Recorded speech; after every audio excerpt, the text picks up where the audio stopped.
The Silver Rapier was one of those weapons that had a pretty cool gimmick, but wasn't very good to say the least.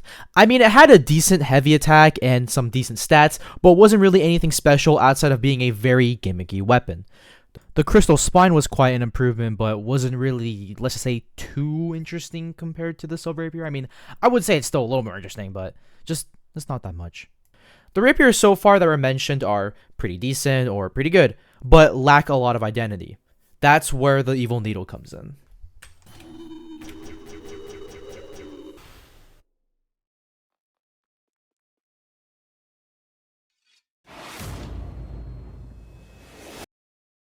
The Evil Needle is a dexterity type weapon. I mean, I guess it technically counts as a rapier, as daggers and rapiers have techniques specific for them, so they are technically its own weapon subtype, but I'm just gonna say dexterity type weapon.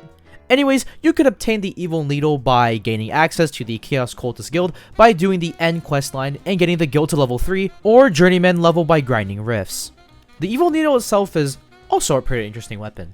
The weapon has its usual rapier M1 in heavy, but with a built-in technique, which means you can't equip other rapier techniques onto the Evil Needle. This is fine though, because the Evil Needle technique is really good, and also very unique. On activation, you'll do a slash forward, which on contact deals double your M1 damage, as well as open a rift from thin air, doing one of 6 things: giving your character Blood Infusion, Chaos Fusion, Curse Infusion, and summoning either the Metal Barrel, Laser Barrage, or Letter Bombs. We have a lot to talk about, so I'm just going to talk about each rift from the technique one by one. So starting off, we have the Blood Infusion buff, which makes it so that your M1 shoot out blood projectiles that deal the weapon's base damage of the weapon, as well as apply bleed. Mainly, the only downside is that you lose 10 HP per swing. Next, we have the Chaos Infusion buff, which makes it so that you have a 33% chance to summon a small Chaos Explosion on hit that deals about 25% to 70% of the weapon's base damage. Last buff is the Cursed Infusion, where you are able to inflict the enemy with Cursed Flames, which is just a very good version of the regular Flame and Frostburn debuff, except it can scale off of the enemy's HP. Now we're going to talk about the projectiles that the Evil Needle can summon with the technique. Our first projectile we can summon is a Metal Barrel, which just rolls around and deals 200% of the Evil Needle's base damage on contact. Next, we have the Laser Barrage, where you shoot, as the name suggests, lasers that do about 25% of the weapon's damage, and you shoot 25 of them, totaling at 625% damage done. Lastly, we have the Letter Bombs, where you again shoot out 8 letters. These letters take 2 seconds to explode, and once they explode, they deal the same damage as the weapon's base damage. Alright then, now on to the stats. The Evil Needle is a rapier metal type weapon, which means that the weapon scales off of dexterity instead of strength. It has a base damage of 33, a base range of 10, 40% less knockback, and 25% extra piercing. The Evil Needle, just from the stats alone, is honestly a pretty balanced weapon, especially for a rapier you get late game. Anyways, now, we're on the facts or trivia section of the video. So, if you didn't know, which I'd be surprised if you didn't by now, is that the projectiles summoned from the technique are a reference to the different types of rifts you can encounter in the game.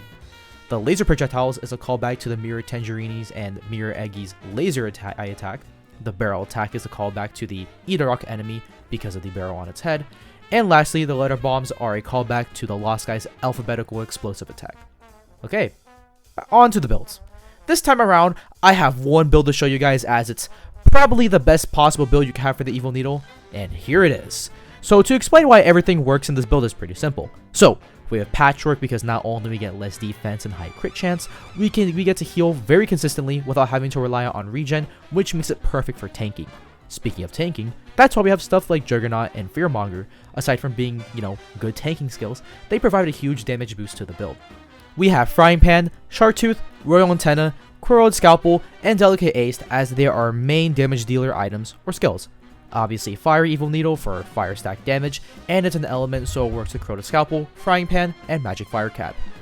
Anyways, now on to the DPS check. So I'll be fighting 2 bosses, Kai Lazarai and Old Fart. If you want to see what happened to Kana with this build, then you can go watch this video in the description below. It's just a YouTube short, but trust me, it's worth your, I think 30 seconds of your time. Anyways, on to the bosses. I'll probably just mush the commentary into the same clips back to back, so I'll just say this.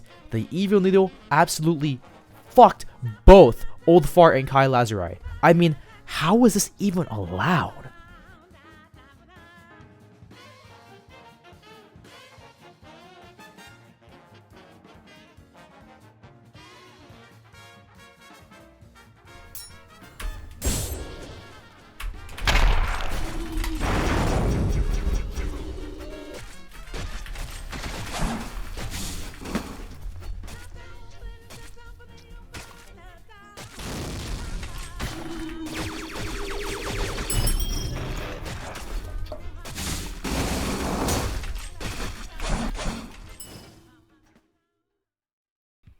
Alright then, final thoughts.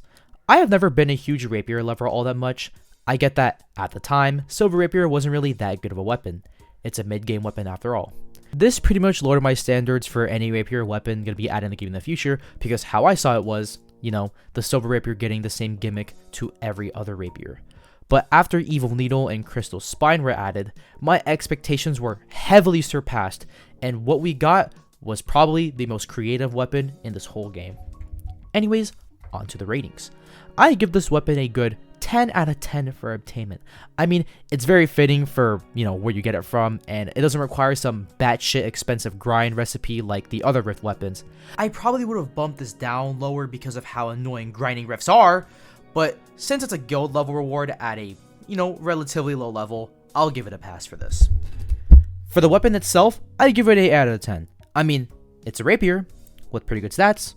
The model is decent, but the reason why you like the Evil Needle is not the weapon itself, and that alone goes to the gimmick. So that leads to the weapon getting a 10 out of 10 for gimmick. This weapon, in my opinion, probably has the best technique or gimmick in the whole game. It's random. You get 3 different buffs. You get 3 heavy hitting abilities.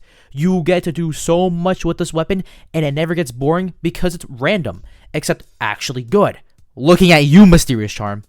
Overall, this weapon is a 9.4 out of 10, which is generally pretty amazing. This video went through developing hell.